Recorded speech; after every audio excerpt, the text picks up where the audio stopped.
Kilalanin natin ang dating matini idol at aktor na si Juan Miguel Bondoc, o mas kilala bilang si Juan Mig Bondoc.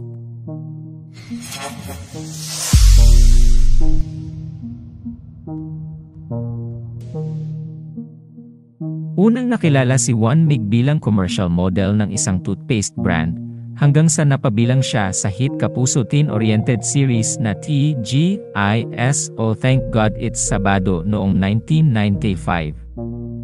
Bukod dito, ilan sa mga ginawang serye ni Juan Mig sa Kapuso Network ang Growing Up, Villa Quintana, Over the Bacod, at Ganyan Kita Kamahal.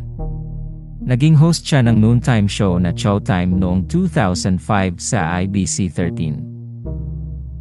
Pero noong 2006, napagdesisyonan ni Juan Mig na lisanin ang mundo ng showbiz para bumalik sa pag-aaral at para mapagtuunan na rin ng pansin ang kanilang family business. Sa kanyang panayam sa defunct GMA News TV program na Powerhouse noong 2014, inamin niya na nalulung raw siya sa ipinagbabawal na gamot bago pa man siya magretiro sa showbiz. Ikinasal si Juan Mig sa French-Filipina commercial model at aktres na si Valerie Barriu sa isang civil rights ceremony noong December 2009 at may dalawa silang anak na sina Armel at Antoine. Ngunit naghiwalay ang dalawa matapos ang ilang taon nilang pagsasama. Matatanda ang kinumpirma ni Juan Mig sa Star Talk noong 2015 na naghain siya ng court case sa Quezon City Hall of Justice laban kay Valerie para makuha ang solong kustodiya ng dalawa niyang anak. Ayon sa kanya, naniniwala siyang walang kakayahan ang kanyang estranged wife na buhayin ang mga ito.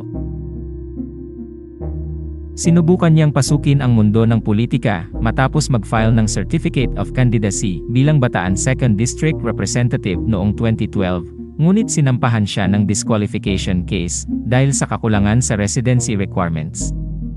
Binawi rin naman ni Juan Mig ng personal ang kanyang pagkakandidatura bilang kongresista noong February 2013, ayon sa COMELEC Provincial Election Supervisor ng Balanga.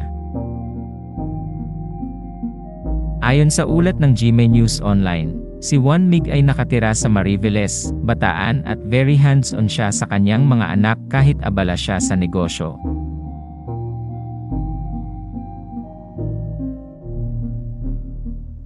Salamat sa panonood.